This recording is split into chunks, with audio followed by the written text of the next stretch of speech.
ஜல்லிக்கட்டுக்கு எதிராக செயல்படுபவர்களை எதிர்த்து தொடர்ந்து குரல் கொடுக்க வேண்டும் என்றும் சட்டமன்ற தேர்தல் கூட்டணிக்கு எந்த கட்சிகள் வந்தாலும் வரவேற்போம் என்றும் மத்திய அமைச்சர் திரு பொன் ராதாகிருஷ்ணன் தெரிவித்துள்ளார். திருவள்ளூர் மாவட்டம் பூவிருந்தவல்லி அருகே தனியார் பொறியியல் கல்லூரி பட்டமளிப்பு விழாவில் திரு பொன் ராதாகிருஷ்ணன் கலந்து கொண்டார்.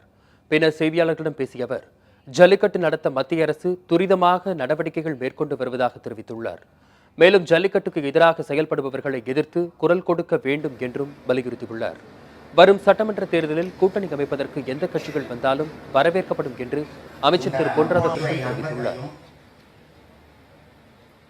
எதிர்ப்பு குரல் கொடுத்துக் கொண்டிருக்கக்கூடியவர்களுக்கு ஒரு வேண்டுதல் வைக்கக்கூடிய வகையில் தமிழகத்தைச் சேர்ந்த பெரியவர்கள், எல்லா துறைகளிலும் சேர்ந்த பெரியவர்கள் அரசாங்கம் எடுக்கக்கூடிய முயற்சிக்கு துணையாக பிறர் கொடுக்கக்கூடிய எதிர்ப்புக்கு